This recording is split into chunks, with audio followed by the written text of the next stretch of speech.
this beauty. Look at this guy. Hey, Floss. Look at Floss. Look at Floss. What you doing, buddy? Hey, buddy. Look at Floss. Look at this guy. I'm going to stack him up here.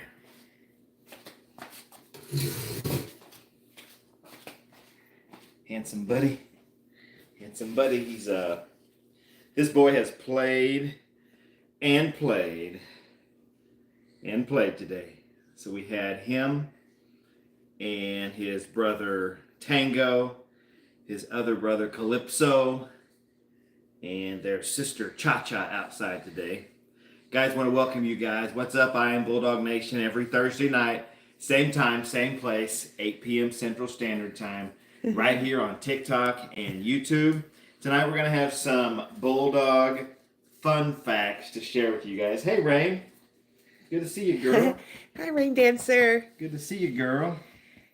You woke up from your nap so you could come out and be on the live with us. She had a good day outside, too. She did. This is fantastic weather for these guys to just go outside, hang out, and get some vitamin C, right? I mean, the rain is gone, the lakes are full, the weeds are growing like mad, right, here in Texas. And so we've got the emergent, the pre-emergent we're putting down to kill all the weeds, and we're going to have a beautiful lawn this year. But you know, honey, what I like about a bulldog? What's that? One of the things that I like about a bulldog, nobody ever mistakes what a bulldog is. You know, you've got these other breeds and you see them, you're out at the park, you're in public places, and you're like, what kind of breed is it? What is he? You know, always half lab, half, cattle dog, or what's he? Oh, golden retriever, But nobody ever mistakes what a bulldog is. I was out in public today with a couple of these guys, and everybody that saw them goes, that's a bulldog. You know, you've got the short muzzle, the big head, the broad chest and shoulders, short, stocky. Everybody knows what a bulldog is. That's one of the things that I like about a bulldog, among other things. And I'm not just saying it because you're here, Rain. I truly, truly, truly do love the bulldog breed. So tonight we're going to share some fun facts. We're going to answer some questions. And if you guys have a question, throw it on the comments there and we'll get to it. And then we'll wish you all a good night and have a great Friday, okay? So, ow, this little guy, he's a biter. So a few of these guys are still available, guys. If you want to check them out, you can go to our website, iambulldognation.com. Floss here is actually available. Talk about a spectacular dude, for real. iambulldognation.com. Check him out on our puppies page. But I got to tell you, he was just biting my fingers. They're at the teething stage. And if you guys have kids, you know. 1.5, 2 years old, that teething stage, right? So some of these guys, they have little puncture wounds like under their chin. For whatever reason, they like to grab each other under the chin. Maybe that's part of the bulldog trait. And so they've got little, puncture wounds. It's like measles or something from their sharp little razor teeth, those canines, Plus we're giving them some raw. And so they're working on their raw ripping and tearing on the meat, right? And they're exhibiting the same activities on each other. So they'll be like a bite mark on the shoulder, on the ear. It's like they bit and then the puppy pulled away and shrieked and then it kind of tore it a little bit. Didn't shred it, but you can just see like a scratch where these sharp little teeth dug in. But anyway, I love bulldogs. Out in public today, nobody came up and goes, what is that? Is that like part terrier, part cattle dog? No, everybody said, that's a bulldog. That's a bulldog. No mistaking a bulldog, right? Floss, everybody knows who you are, and what you're about. So, honey, Fire away with the questions, man. What do we got? Well, do you have any fawn and white ones? Do we have any fun and white ones? We have, if you go to our website, iambulldognation, and check out Cha-Cha. She's like a red fawn, Merle, and she has white, very flashy. And also, I'll message me, and I will be happy to send you some updated photos that we just took of Cha-Cha yesterday. Just you can message me on this platform here, or you can text me at 903-440-0553. I've got updated pictures that we just took. If you can't remember that phone number, guys, just go to our website, iambulldognation. My phone number's splattered all over the website, and I'm always happy to talk about bulldogs. So yeah, we can get you pictures of that girl. There are some on the website, but they're not up to date. They're maybe a week and a half old, but these guys are changing and growing daily, as you guys know. Any other questions? Well, yeah. Where do bulldogs get their names from? Is it because they like bulls, or where'd they get their name? Why are they called bulldogs? Okay. Why are these guys called bulldogs? Is it because they look like bulls? Actually, no. So this is a little bit of a history lesson, guys, and I'm trying to decide of what direction to go, as opposed to long ago in a land far, far away. But it was kind of like that, okay? But we'll start for today. So today, the AKC has bulldogs categorized in the non-sporting category. Non-sporting, meaning they don't play sports. They don't play football, basketball, soccer, none of that. Just kidding. Non-sporting means basically they're just here for snacks and belly rubs, man. They don't participate in dog sports. But actually, historically, you guys, these guys the breed originated from a sport. And I'm going to answer the question. I'm not just ambling. Well, maybe actually ambling. But actually, the breed originated back in the 1700s from a sport called bull baiting. Bull baiting. And that was a sport. These guys are now categorized as a non-sporting breed. Mike, why are they a non-sporting breed when they originated from a sport called bull baiting? I'm glad you asked. So back in the day, guys, bull baiting was a sport. It was an entertainment. And what they would do is they would tether a bull, a 1,500-pound, 2,000-pound bull. They would tether it on a stake and a rope, and they would have an event. It was called bull baiting, and they would have dogs that were trained to circle the bull and bite his nose. That was entertainment for the crowd back then. Pretty barbaric, right? And these guys were bred, these bulldogs that were bred to do bull baiting. That's how they got their name. They had big heads with, a good grip, a big jaw set, and then they had loose skin to handle being thrown and kicked. And they were short and stocky too, so they could get down low and get a hold of the bull's nose, his muzzle, and grab onto it. That sport was called bull baiting. And this type of dog, this style of dog, is what did the best job.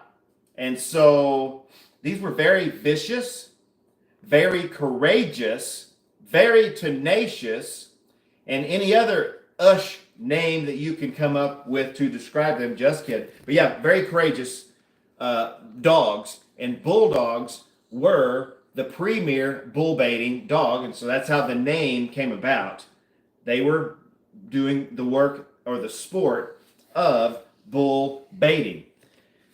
Now, along comes somebody a little bit more civilized and says, by the way, this began in England. Sorry, I missed that part for you guys. This began in England. And along comes somebody rather civilized and said, man, that's cruel to animals. We don't want to do that anymore. And a lot of other people agreed. And so in the early to mid 1800s, bull baiting in England became outlawed. Okay, you could no longer do it. Much like some other dog sports, like in the U.S., dog fighting is actually illegal, and I am in full agreement with that law. I don't think that dogs should be fighting each other and people should be making money, which is basically what it is. It's a money-making / entertainment event, and it's illegal. Okay, so bull baiting, the act of tethering a bull and having a dog circle it, grab it by the nose, and hold it down, became illegal.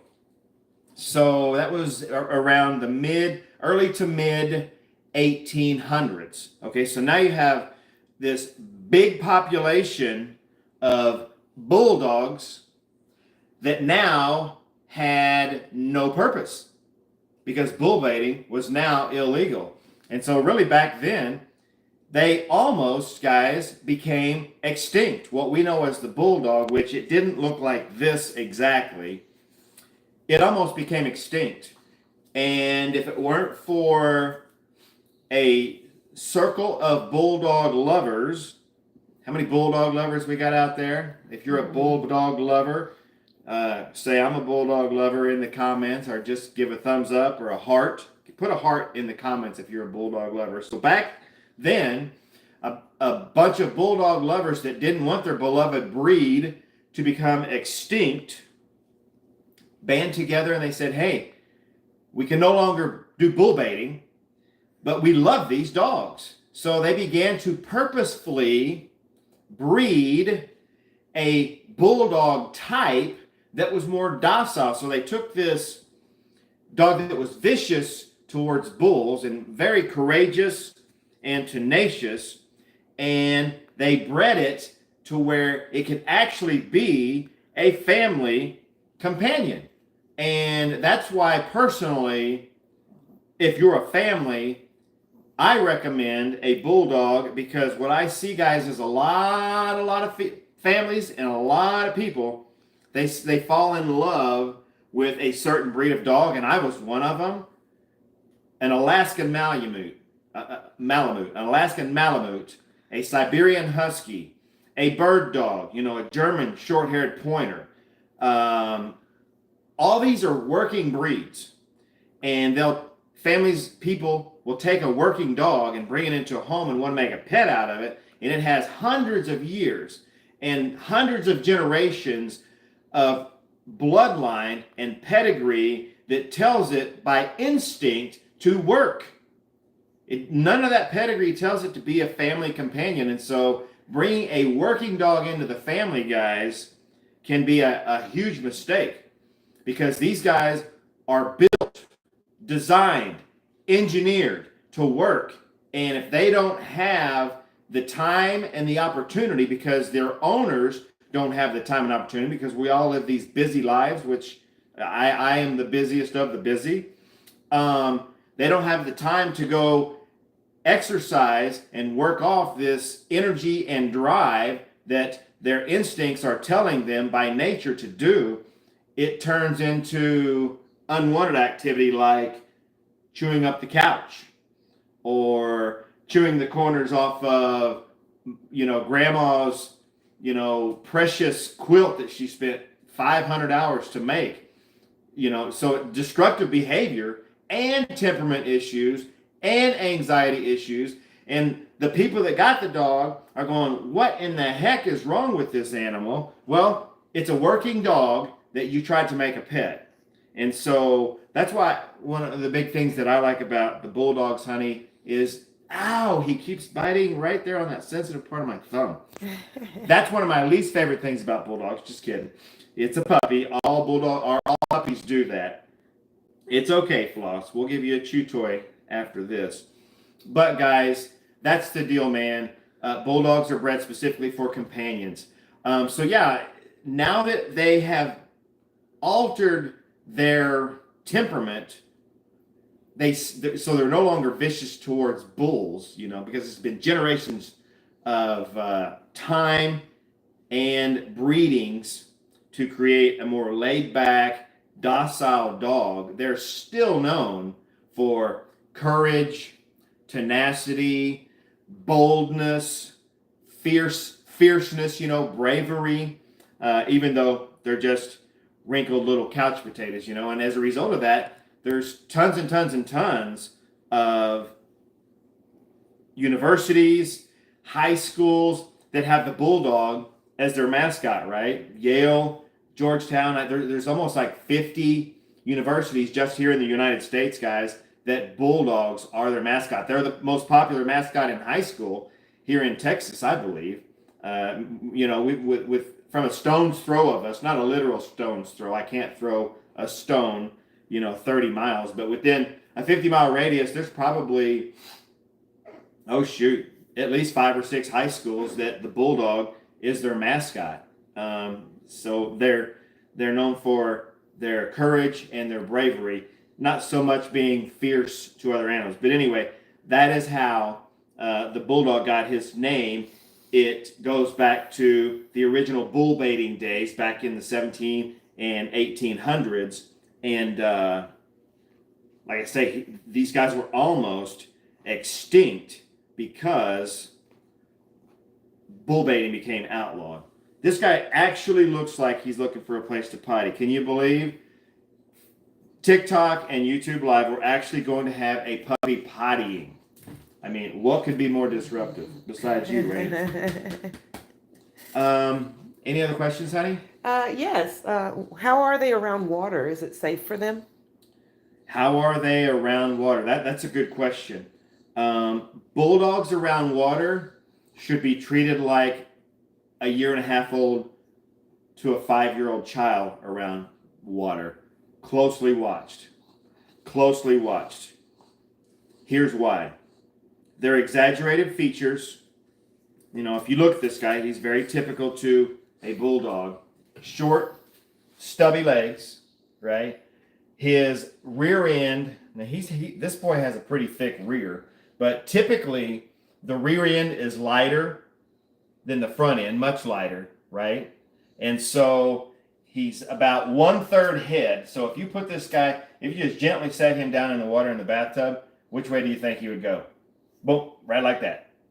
His head would go straight down. And couple that, guys, with he has such a short, stubby nose, right? Like a water dog, like a bird dog, bird dogs that are sent out into the water to actually retrieve birds, ducks, we'll say.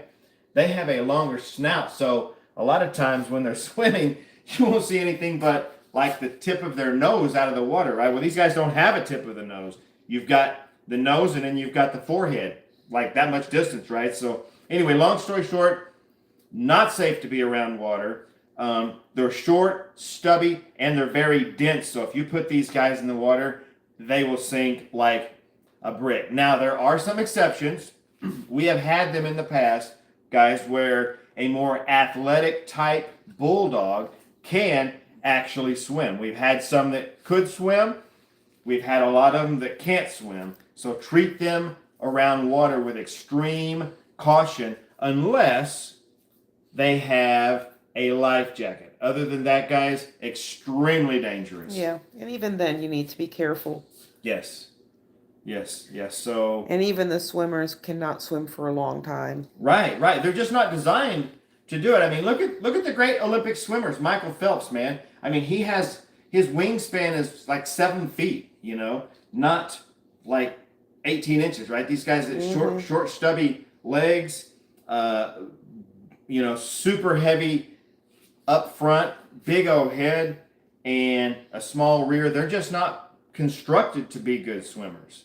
So, anything else to add, honey? No, we have one here that says, my boy can swim and has a life jacket. He loves water. They do love water. Yeah, and some of them do. Yeah. I think most bulldogs actually do love water. They like to play in it. Let's keep it about 6 to 8 inches deep, right? Now, if you've got a bulldog that can swim, that's awesome. I've seen them on little surfboards, boogie boards being pulled behind, boats. That's super cool that a dog actually can do that, and it's fun to watch. But please, please, please, please be careful around the water, guys. Hmm. So, why are bulldogs unable to breed and whelp naturally, Mike? Okay. Um, why are bulldogs able?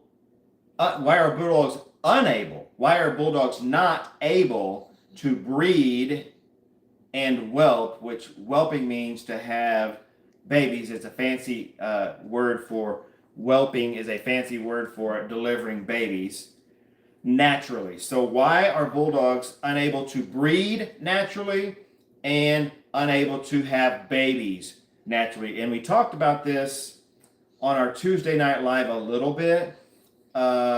Tuesday nights, guys, we're on Facebook and Instagram at the same time, 8 p.m. Central Standard Time. We're there, Bulldog Fun Facts. We also share and answer questions. If you guys have them, feel free to hop on. You can ask them live over there as well, or you can send them to me in a private message. I'm happy to answer. But why are these guys unable to breed and have babies, aka whelp, naturally? In other words, they need assistance from man.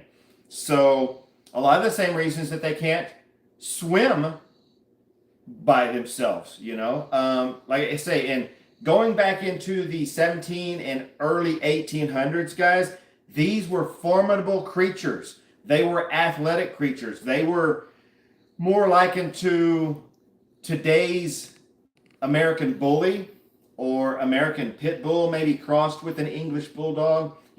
They were more athletic. They had longer legs. They were more lean muscle. Today, not so much, right? So by body type alone, it makes it very difficult for these guys to breed natural. It's hard for the male. He's big. He's cumbersome. He's got big bone compared to his body. His body is short and cobby, not athletic. Okay, they're not designed to be performance animals, and performance is what is required if you're going to be a naturally breeding, naturally whelping animal. And so there's that. And then there's also, like I say, some of their chests are almost as wide as their torso, so that it's just not very proportional to be conducive to natural breeding. And then it becomes an endurance thing, because those of you guys that don't know, dogs do what we call stick and tie. They'll mate, and then they'll stick together. Maybe some of you guys have seen this, just maybe at Uncle Bob's house with his coon dogs, or maybe just the neighbors, have a couple of dogs. One has a male, one has a female. They're just kind of letting them run wild in the neighborhood. And you've seen two dogs that were stuck together, maybe like hind end to hind end, right? So the male, he breeds the female, and then there's this thing called a bulb on his penis, and it swells up, and they are tied together. They call it a tie, and that they're actually breeding at that point. And these guys are not constructed; they're not engineered to do that. So it has to be done by artificial insemination. Some even do surgical insemination to produce babies. Now, as far as the whelping, same thing.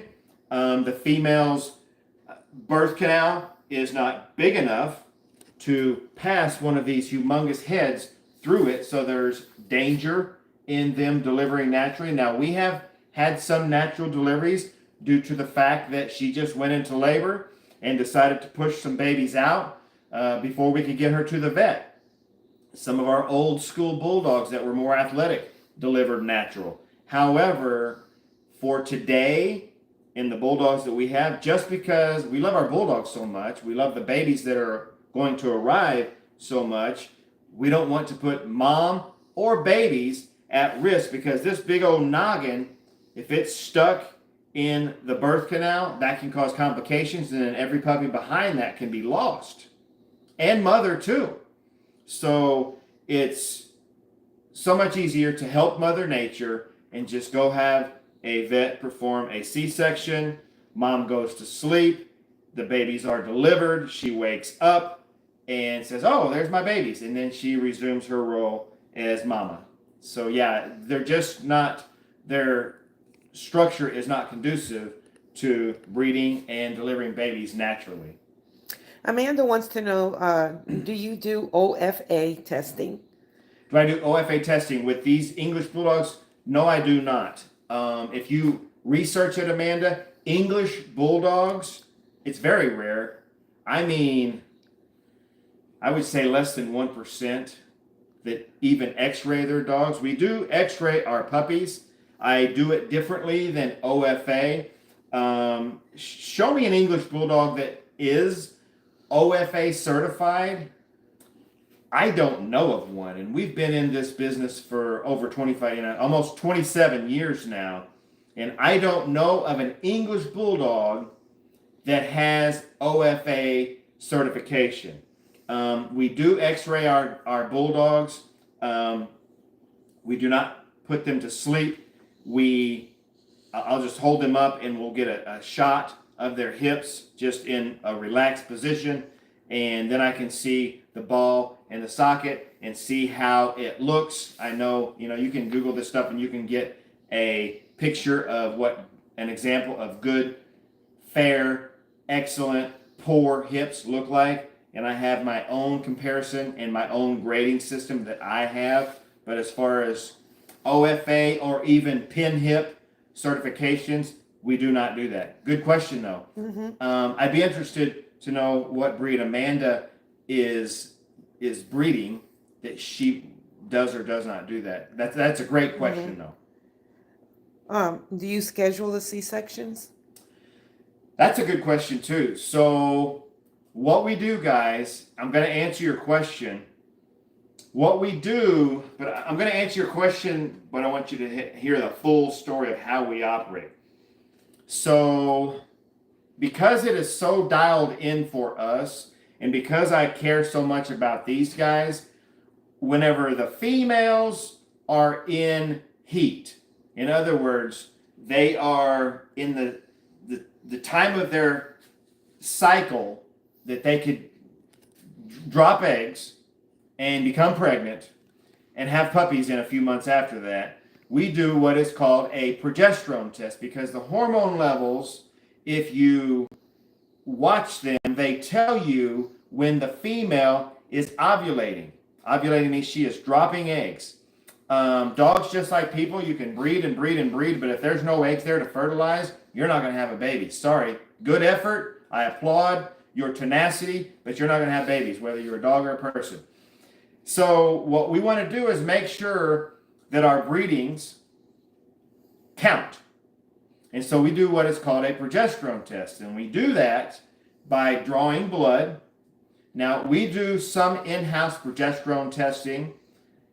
It's not as accurate as what some repro vets do. So we do in-house progesterone testing.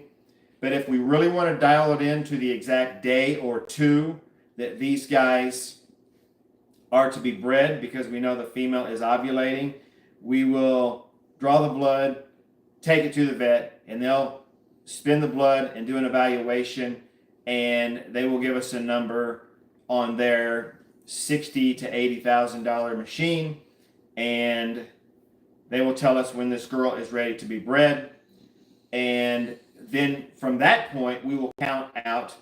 It's usually, guys, 58 to 59 days to 60 days gestation. What I mean by gestation is usually takes 58 to 62 days for the mother to deliver the puppies, if everything goes right. Everything doesn't always go right, okay? So what we do is whenever we do the breeding, based on the progesterone levels, that this is the day that you should do the breeding, we count out 60 days. That's 2 solid months, and we'll mark it on the calendar. This is when this girl is due. Now, we don't just say 60 days and close our eyes and wait until that day 60 and then go do a C-section. What we do is we go 60 days plus or minus 2. So that could be anywhere from 58 to 62. And what I do, because I'm ultra concerned about these puppies being born and everything working right, I'll go 60 days plus or minus 3. I'm like, okay, well, this is the week where she's supposed to have her babies, and then we'll just watch. And there's indicators that tell us when those babies are ready to be born. Sometimes there's not. Sometimes the babies are ready to be born. She's not going into labor. Okay, and if that's the case, we'll wait till day 60, 61, and then we'll take mama in for a C-section, because if they're 58 days, they're typically safe to deliver. Actually, could be a little bit earlier than that. I personally like to go to day 58. I know breeders that will, do a C-section at day 56, 57. 58 to 62 is the parameters that I like to work around. Answer to your question, do we schedule the C-section and go in? I don't, because if she goes into labor earlier, I will pay for an emergency C-section, go in and get the puppies delivered. Otherwise, we'll just watch, and when she physically goes into labor, then we will take her in. We're on watch. We're not sleeping. That's how much we're watching. Now, we're sleeping, but we're doing cat naps those last few nights just to make sure mama and babies are safe. So yeah, I don't personally schedule a C-section. I have a great vet. Shout out to Hopkins County Vet Clinic. They're on call. I can call an after-hour number if she's ready to have her puppies, and I'll just take her in when she's ready. Okay, one last question, Mike. Okay. Before we go, one viewer wanted to know what kind of dog food you recommend and what your thoughts are on probiotics. Okay. I'll answer the last question first. There's a lot of, this can become a 30-minute session right here just on probiotics. I'm going to give you a little teaser. Y'all ready for a teaser? I will probably have experts tell me that guy is crazy. And you may partially be correct, so I'm not even going to try to argue that. But I'm going to give you a little teaser. There are many different sources of probiotics. You can buy the ones that say probiotics on the package that are manufactured in a factory, right? Not saying that those are good or bad. That's just an option for you. You can get probiotics through yogurt. Let me give you something interesting, and I'm not super duper versed on it, guys, but man, we're just kicking the can here tonight anyway. Have you ever seen a dog eat another dog's poop? For years and years, I was told and I was taught that that was an unhealthy act. You know what? It may not necessarily be true that it's unhealthy. Here's why. 85 professionals, not me, professionals have determined that 85% of a mammal, whether it's a human or a bulldog, 85% of our overall health is derived from our gut health, meaning the health of our gut gives the rest of our body health. So probiotics are essential for your health. However, you can get them from different sources. There's studies that show dogs that eat other dogs' poop, it will be from a healthy dog that has a healthy gut, and that fecal matter, the dogs by nature know that it's healthy, and they're consuming healthy probiotics through that other dog's waste. You can research that for me if you wish. That's just something interesting that I discovered in the last, 6 months. I don't go around and scoop up my healthy dog's poop and flip it over to my sick dogs, but I thought that was interesting. And as humans, we look at animal behavior, guys, and you all are probably going to think I'm a whack job, and that's cool. Been called worse. As humans, we look at nature. Sometimes we go, "Oh, that's not right. That's not right. That's not cool." And our judgment comes from our education. But guess what's greater than education, guys? The laws of nature. We don't have it all figured out, man. Can we just admit that? And so sometimes we can look to nature for answers and not be so proud and pompous and think we have all the answers for nature, because I can guarantee you this. You were talking about dog food earlier. I promise you, the answer to your dog's health is not in that factory that's making that kibble. I don't care what it says on the bag.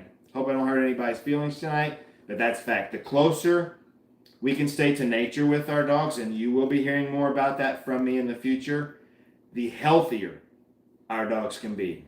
I hope you're feeling me on that.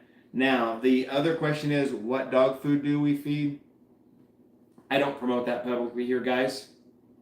There's a lot of different quality kibbles, okay? Right now, our dogs are being fed a quality kibble, 50%, and 50% raw. Our dogs had filet mignons today, 100%. I have a relationship with a meat processing plant. These guys are eating omega-3, 6, and 9. The fish oils, they're eating chicken eggs. They're eating raw meat, bone, gristle, fat. I am so blessed. These guys are so blessed to be eating that. Aside from that, we also do buy raw meat. We have a distributor here in Dallas that we buy from. So message me privately, just because I'm really sticking my neck out saying, go feed this kibble and your dog's going to do great. And as sure as I do that, in this day and time, with these dog manufacturing companies cutting every corner that they can to make this dog food, they're going to have a recall, and you're going to blame good old Mike Tucker, at that point, bad old Mike Tucker, for your dog getting sick because I recommended a kibble. So I'm not going to do that publicly, okay? If I owned the company and I was standing over my people with a stick, making sure that the ingredients on the bag were the same as the ingredients that were coming out the hopper, I maybe could recommend, okay? But I've worked in a feed mill a long time ago in a land far, far away. I mean, I was in high school. I worked in a feed mill. I know not everything that's on the bag, on the bag, you know, the ingredients, that's not everything that's in there. I know that for a fact, and it's not always the company's fault. It could be the guy that's on the night shift that's hung over. Wait a minute. If he's on the night shift and he's hung over, that means he drank all day. It could be, right? Or it could be the guy on the day shift that's hung over, which means he drunk all night. So what are you saying, Mike? Is everybody that works in a feed mill alcoholic? Maybe. Stop. Just, I'm kidding. But what I'm saying is people have bad days, and the feed is only as good as the ingredients that are in it, okay? And they're also processed, okay? And processed food for dogs, let's be real here, is like processed food for people. No bueno. You know, I would rather eat homegrown produce and meat than processed food. Matter of fact, I can look at people these days and I can tell they're eating natural. They're close to nature. Wow, they're eating a lot of Big Macs. Processed, right? You can tell by looking at it. And the same for your dogs. So that's a lot of talk around. Use that information how you will. I'm a strong proponent of raw-based diets for us and our dogs, and supplements. Yeah, even treats. Treats too. Yeah, we have a lot of holistic treats that we give our dogs. And like I said, private message me. I'll be glad to share what our feed regimen is. But going public with it, I used to. I do to our direct puppy buyers and, you know, people that are kind of in our circle that have our dogs. But just to the general public, not yet. But stick around. I've got some answers to that question. Hang with me. It's going to take a few months. I'm going to share everything because I really want, if you go to, guys, we're getting into some things here. Number one, I'm trying to tell you guys the truth, the way I see it, and as I'm growing, you know, like I wouldn't even be having these conversations 10 years ago. I would just be looking at a dog food bag and go, wow, that's good. 28% protein, 20% fat. Look at all this other stuff that's in there. Our dog's going to be great. But then I see a lot of allergies in dogs, and I see a lot of cancers in dogs, and I see a lot of dogs that are dying at an early age. And I ask questions like, why is it happening? Have the dogs changed in the last 20 or 30 years? Mm. Or have the dog foods changed? Have the ingredients changed? Yeah, kind of like people. Yeah, so I'm asking a lot of questions. You know, there's a reason why we went out and bought a reverse osmosis water filter system for our house here, and that's why our dogs are drinking that water, and us, instead of just regular tap water. Yay, Trini.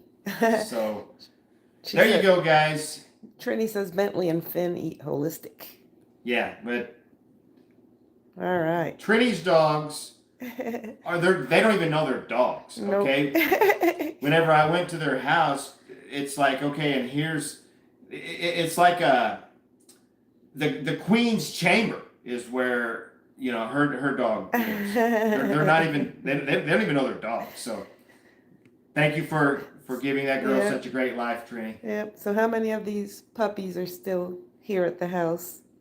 Well, we've got one that's passed out. Yeah, so we have 3 available, guys. If you go to our website, iambulldognation.com, you can see the 3 that are available. Tango, Floss, who fell asleep on the job, and this beautiful girl named Cha-Cha. By the way, the names are compliments of my wife. She is the puppy namer. If you get a puppy from us, you can change the name as you wish, but she comes up with some pretty cool names. Sometimes I'm kind of like, honey, are you sure? And she's like, yeah, I'm sure. And I'm like, yes, ma'am. But yeah, we have 3 babies available. They're on our website. Any other questions, guys? All right. Yep. Let me wake this guy up and let him say goodbye. Have a great evening, guys. We'll see you next week. Same time, same place. And then Tuesday night, Facebook and Instagram, 8 p.m. Central Standard Time. Say bye, Floss. Bye-bye. Say bye, Floss. Did you fall asleep on the job for real?